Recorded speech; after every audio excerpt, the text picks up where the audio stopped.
On Thursday, Republicans in the House of Representatives unveiled their much-anticipated tax plan, and it's already wildly unpopular, according to Vanity Fair's Bess Levin.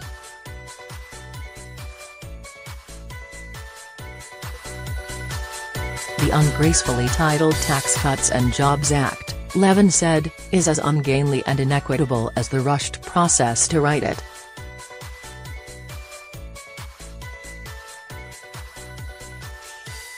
The proposed tax act is a last-ditch effort by the Trump administration and the GOP House to push through some kind of legislative achievement by the end of the year after their failure to repeal Obamacare, secure funding for Trump's proposed border wall or fulfill any of the president's other campaign promises.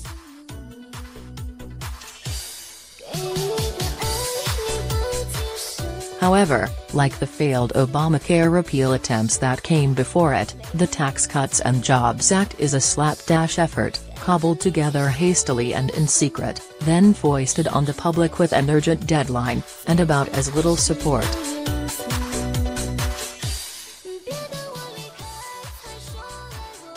Already, Republicans are clashing over the details of a bill that would dramatically cut taxes for corporations, boost the rich, hurt many members of the middle class, and blow out the budget deficit, potentially putting the kibosh on the president's wildly optimistic timeline, said Levin.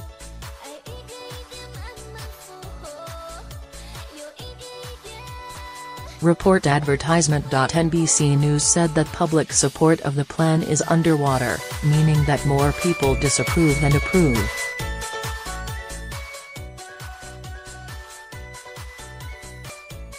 An NBC/Wall Street Journal poll found that 25% call Trump's tax plan a good idea, versus 35% who call it a bad idea, -10.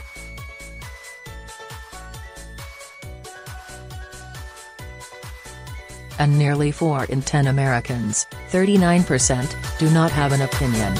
Grand political initiatives that debut to this sort of lackluster public reception, like Pray.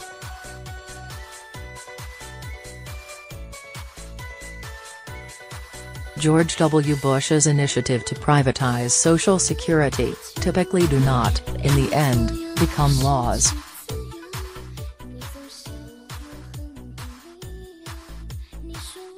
Furthermore, as Bloomberg News said, the ink was barely dry on the first draft when at least 4 Republicans declared they would vote against the bill in its current form due to its elimination of state and local tax deductions, which would dramatically raise taxes in some states.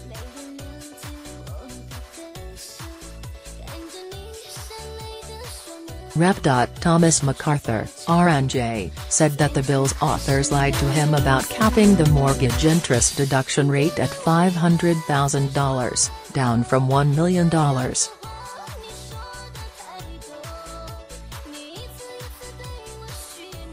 Nobody knew that was in there, MacArthur told Bloomberg. They kept that from us and I don't appreciate that.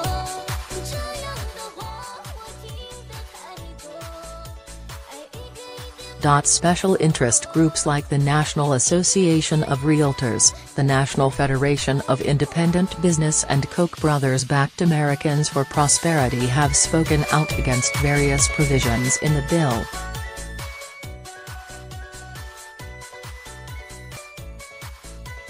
Trump has staked his presidency on his ability to cut taxes, which Republicans have convinced themselves is the key to re-election, all polls to the contrary, Levin wrote.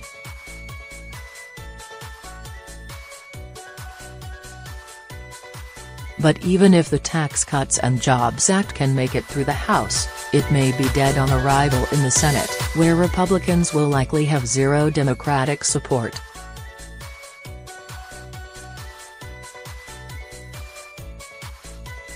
Vocal Trump detractors in the Senate like Jeff Flake, R. Oz, and Bob Corker, RTN, have said they refuse to sign any tax bill that adds to the deficit.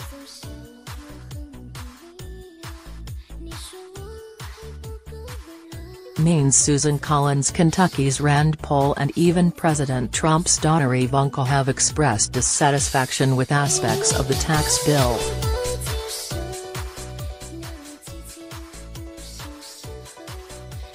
So, while the official outlook from Republicans in the House is generally positive, Levin said, it's painfully evident that the Tax Cuts and Jobs Act faces a tough, uphill slog to passage.